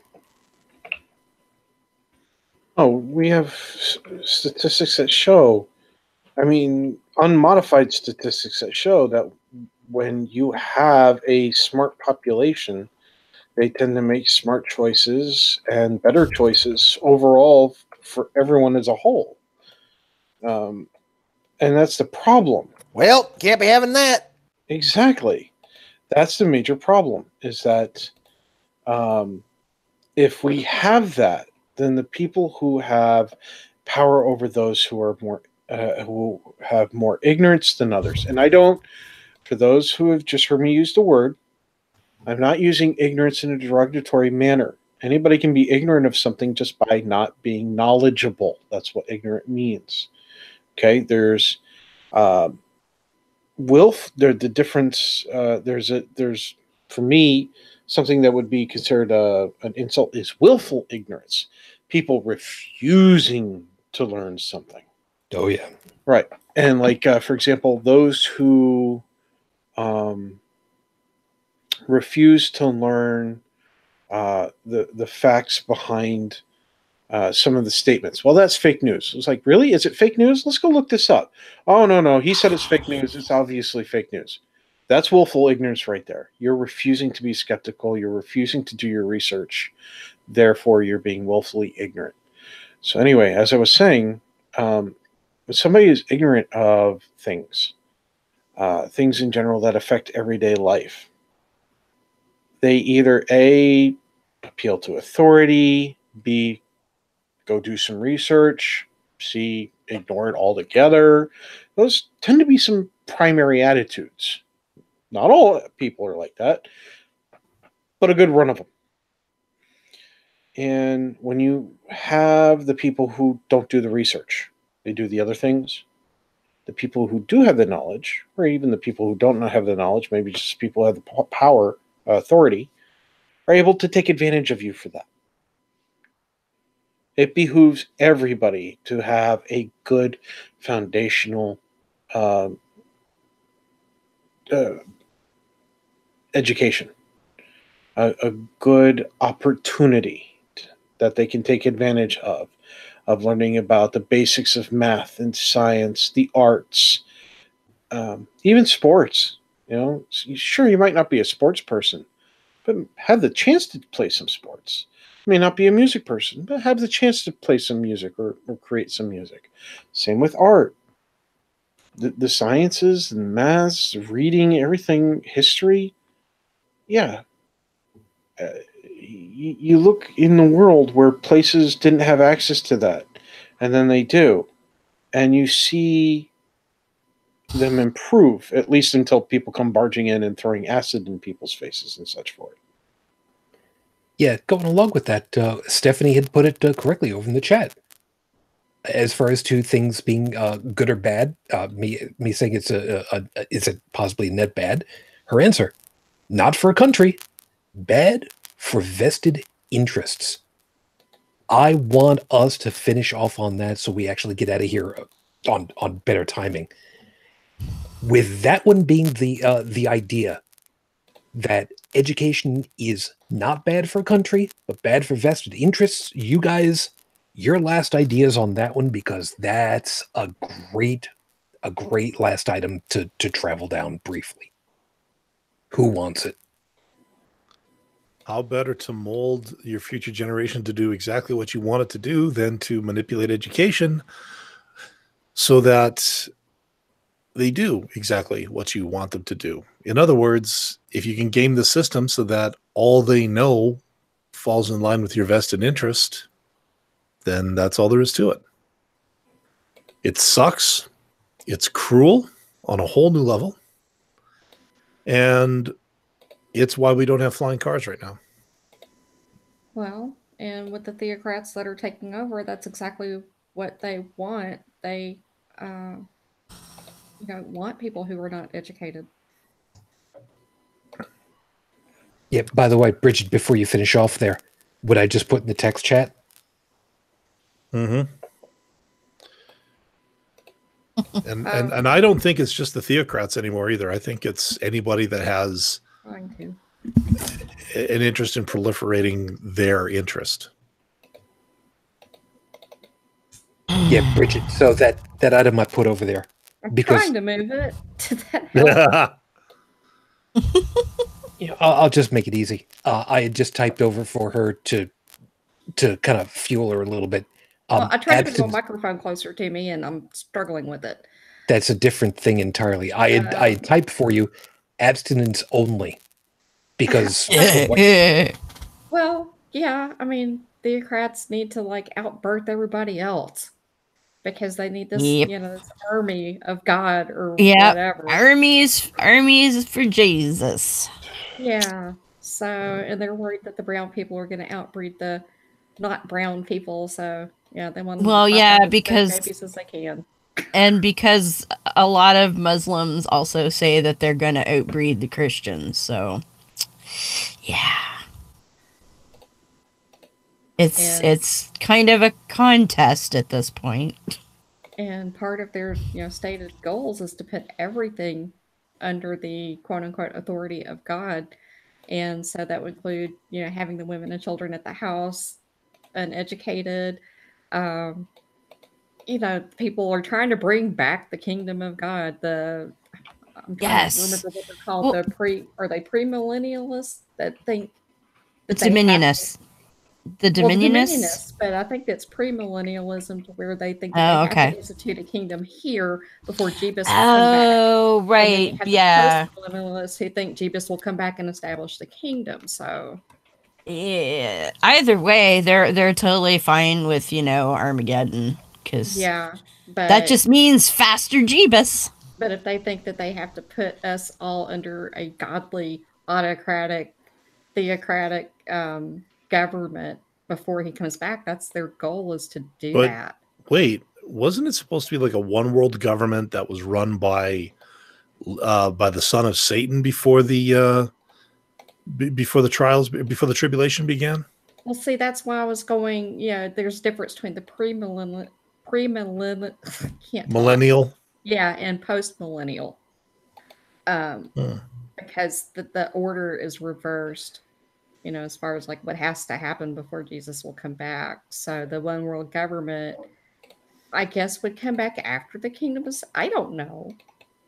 But I just know that Dominionists, you know, feel like they need to put government, business, education, family, entertainment all under, you know, God's law, which equates to Old Testament law.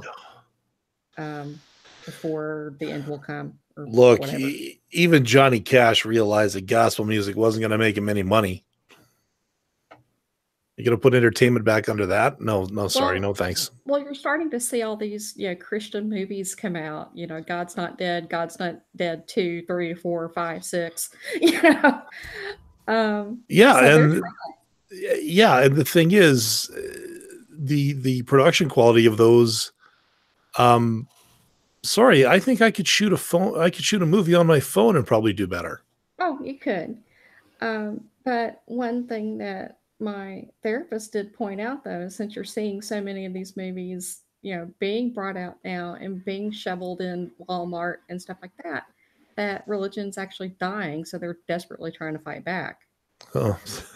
and get more prominence by doing this. This is a lot like Lancelot's horse and the Holy Grail. Yeah. I'm not quite dead yet, sir. Or no, sorry, the old guy. I'm feeling better. Yeah, that guy. Like, just hurry up, will ya? I don't want to go on the cart. Mr. Stark, I don't feel so good. No, I'm sorry. I don't want to go. No, that's a different franchise. Too soon. Yeah. You know, so maybe he's onto something that it's like a dying gasp, and so they're getting like really in our faces and stuff. Yeah, but you know, this death throw of theirs is actually pretty bad. Yeah. Yeah. Oh, yeah, and what Heretic Woman said, like the Duggars. It's a uterus. It's not a clown car. Oh. Yep. It's not a quiver. Or like another Python classic. Every sperm is sacred. It's like splat. Hey, would you get that for me, love? Every sperm is oh God, I saw that. When sperm is wasted. And you know, Brigid, you know, real quickly. I'm sorry. I'm really glad that you're out of that cult because you would be in that position today. Yeah. You would be probably waddling around still to this day. Oh, I would probably be dead. Well, look at Vicky, man. Like, she almost died because of my multiple pregnancy was pregnancies. a high-risk pregnancy, and they told me not to ever do that again. It almost killed me.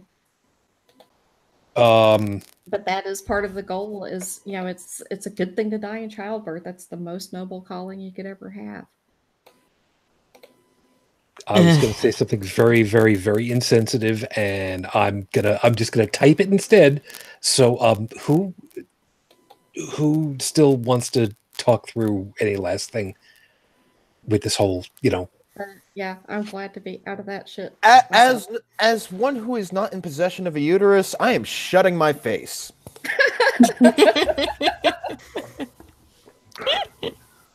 Yeah, it's kind of hard for those of us of the non-uterine leg of the species. Well, the non-uterine branch of the species really can't say much. You know, like this is my olive branch. This is my olive branch to the other 50% of humanity. Yeah, I'm shutting up. No, because that's for people who are not married. That way, they can still be technically virgins. That's called the loophole. Yeah, that's the loophole. Yeah, I know. Yep. Okay.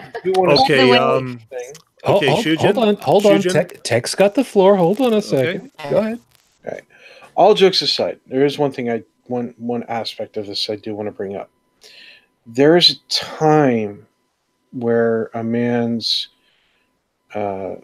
voice and opinion counts in this matter. And that's when a man and a woman have conceived a child. And it's a case of, okay, fine, the woman may not want the child, but maybe the man does. Maybe they can have the child transplanted to somebody who's willing to go through the birth. Maybe we end up advancing our technology enough that we can create artificial wombs. I am so for that. Exactly. I'm not against things like that. So that way, okay, the woman doesn't want to give birth to the child.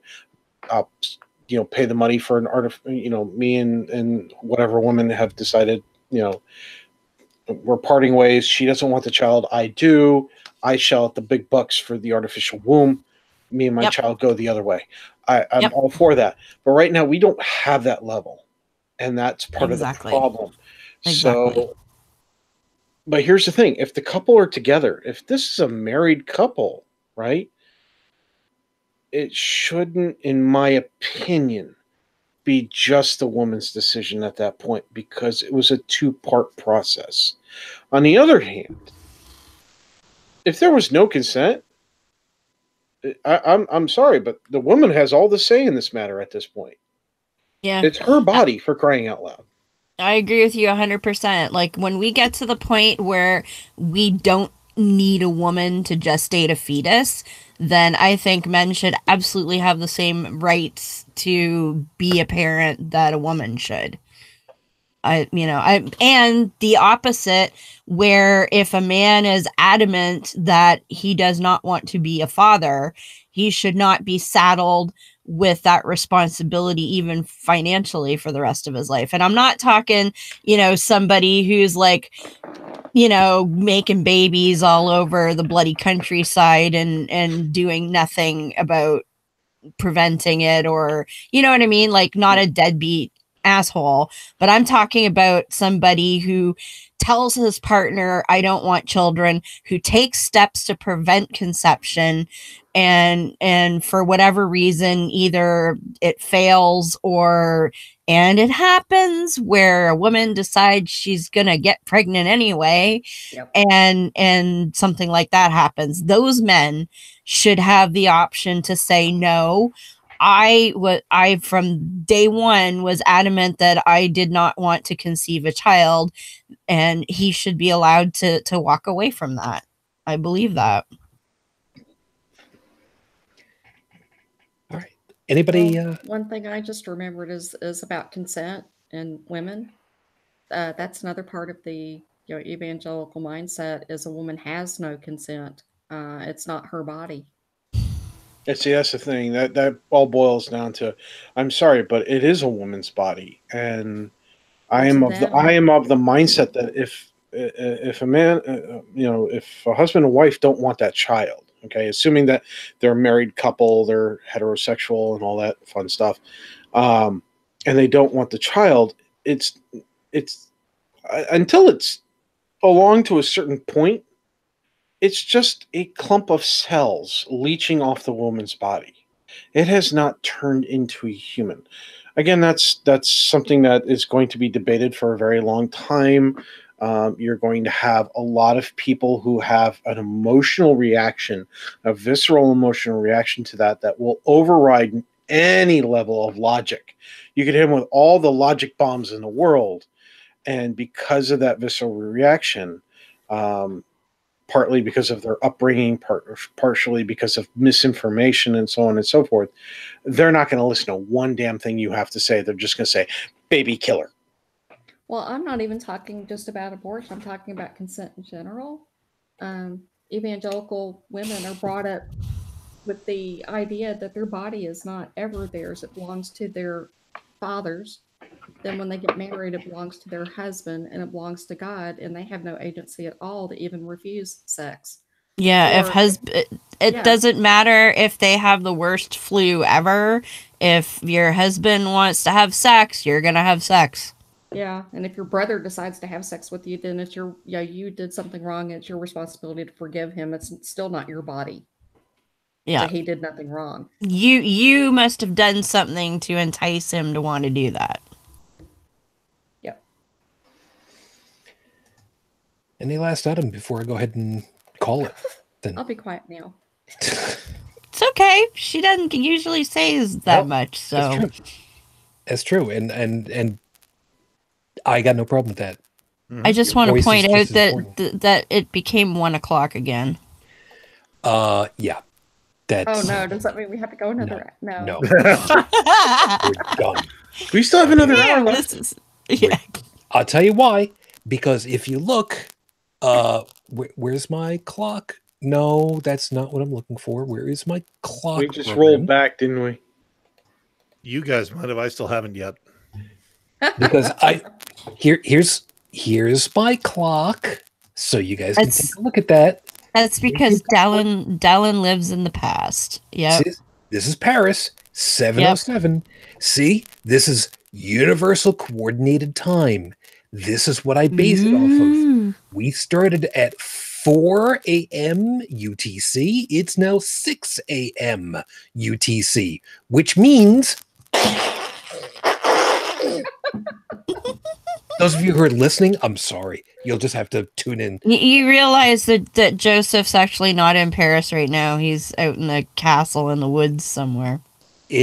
Don't care. I don't care. Anyway, if you guys are good. Yep. Well, as good as we're going to get. Yeah. Yeah. Here's my last. I never ran those numbers before for figuring out how much $300 billion, half of the defense budget from 2015, which is my big thing. You guys know well. I've talked about that incessantly because it disgusts me on so many different levels. The idea that with half of that, yes, I'm channeling Eddie Murphy, half of that would gain 110,000 teachers across the country. 110,000 teachers.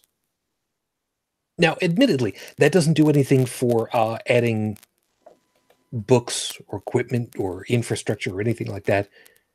But the equivalent of 110,000 teachers at $50,000 a year, which in some cases is a lot more than what teachers otherwise would earn.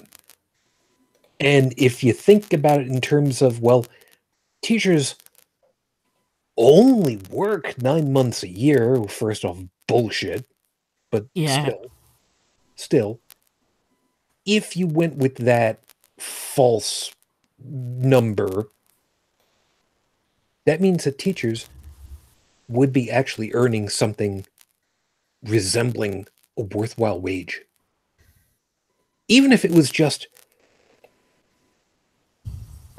a stipend for some. I mean, let's face it, New York City, yeah, that's lowball for what somebody would need. But still, that's a lot of people. That's a lot of people that could influence the next generation coming through. And if there's one thing that we've learned, like we said, education early helps.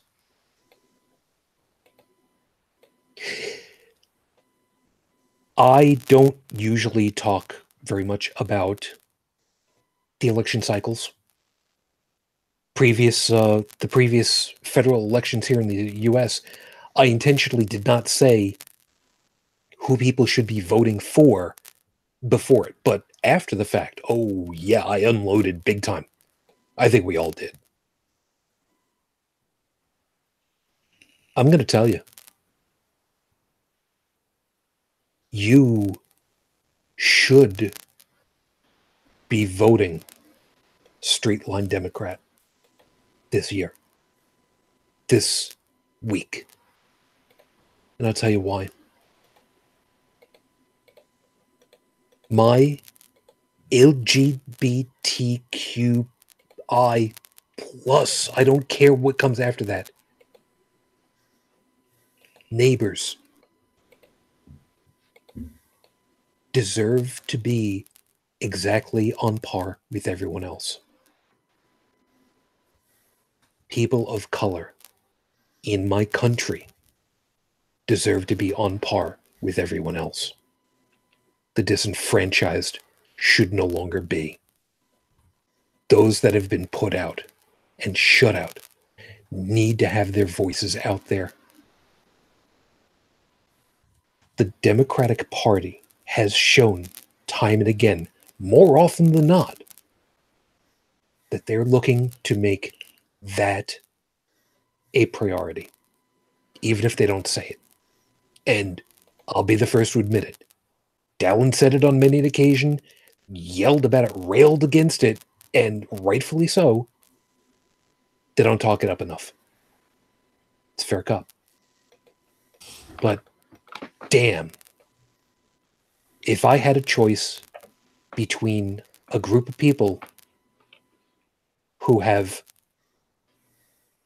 been indicted for insider trading, for child molestation, sexual abuse,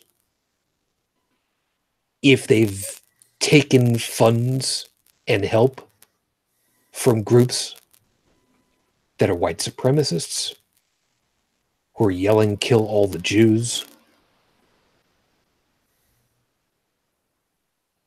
who are willing to take away bodily autonomy from half of the population, versus the people that want women to have that autonomy, to have safe and medically accurate birth control, to help people actually be part of the society on equal footing one to another, where no person, no matter what their job or title, that no one is above the law. I'm sorry. This is a no-brainer. You're either voting for the country to actually fulfill the charter that we wanted, to have a more perfect union, or you're looking to simply have people go out there with lynch mobs and have that be the law of the land. I'm not going to tip Godwin's law. I've done that once already before. But Jesus, people, you got it spelled out in front of you. If you can't see it at this point, you're just willfully ignorant. And that itself, as I've said, that's a sin against education. Your teachers would be ashamed of you. It's long past that time, and I've gone on too long on that because I'm trying to hold it together, and I'm angry.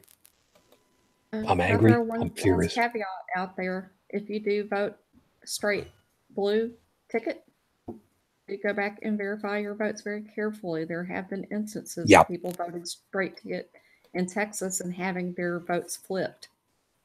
Yeah, I was. Thank you.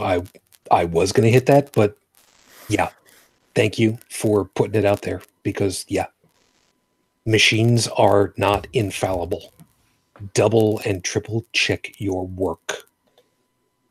It's worse than doing it's worse than doing the SATs, man. Make sure that you get everything done right. There's no time limit.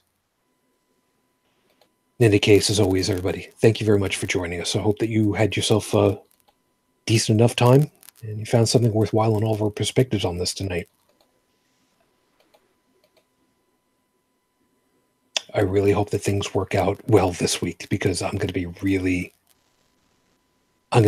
beside myself otherwise. Yeah. Let's just go ahead and get out of here before I get any more emotional than what I already am. UnrenownedTech, thank you very much for your time, man. You take care of yourself and have a good sleep. Yeah, no problem.